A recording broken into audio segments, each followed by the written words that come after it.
बैठे हैं जिन्होंने अपना समय निकाला है, मुझे आशीर्वाद दिया है, मैं उनका धन्यवाद देना चाहूँगा। इसके बाद मैं यहाँ जितना इन्होंने सुंदर प्रोग्राम आज आयोजित किया है तो इन आयोजकों को भी मेरा धन्यवाद दूंगा।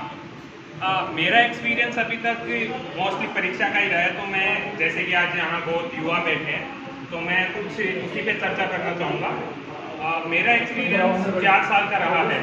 2018 में मैंने ग्रेजुएशन की थी, उसके बाद मैं 2 साल लगभग दिल्ली रहा, 2 साल लगभग नीलकंठ में रूम लेके पढ़ा था। तो मेरे 3 अटैम्प्ट हो गए। पिछले 2 अटैम्प्ट में मैंने इंटरव्यू फेस किया, लेकिन कुछ कारणों की वजह से मैं पिछली 2 बार रैंक में लिस्ट में भी नहीं आ पाया था। तो सबसे जो मुझे लगता है कि मेरी सीख रही है परीक्षा को लेकर, वो मुझे लगता है कि रुचि जो होती है एक इंसान की, अगर आप में वो रुचि है तो आपको कोई भी ये बोझ नहीं लगता। मतलब मैंने 4 साल इस तैयारी में बिता दिए, लेकिन मुझे कभी भी ये परीक्षा बोझ नहीं लगी।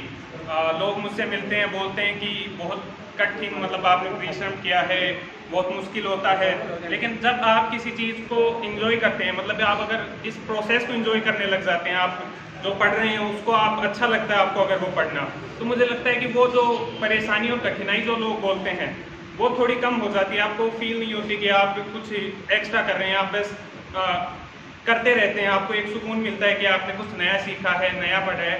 तो मेरी पहली जो सुझाव रहेगा यहाँ जितने भी युवा हैं, तो उनको यही रहेगा कि आप जो भी करना चाहते हैं आप उसमें अपनी रुचि रखिए। जैसा कि बोला जाता है कि जहाँ चाह है वहाँ राह है। तो अगर आप अपनी चाहत रखते हैं किसी के लिए, तो मुझे लगता है कि आपका जो कोई भी आपको रोक नहीं सकता।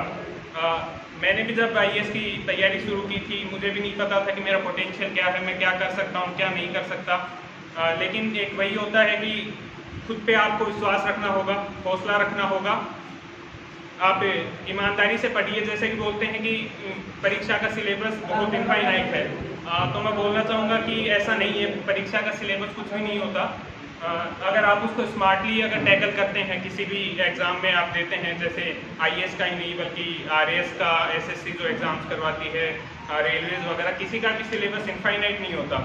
आपको बस जो कुछ स्किल्स या ट्रिक्स मैं बोलना चाहूँगा, जो आप अगर उनको पकड़ लेते हैं और आप उन पर अगर काम करते हैं, तो मुझे लगता है कि कोई भी परीक्षा आप लिमिटेड टाइम में अच्छे से और अच्छी रैंक के साथ निकाल सकते हैं। सिर्फ आपको वो चीज़ें ढूंढनी होती हैं किसी भी परीक्षा में। उसका सिलेबस देखिए, आप उसके प्रीवियस ईयर पेपर्स देखिए, उसका पैटर्न समझने की कोशिश कीजिए।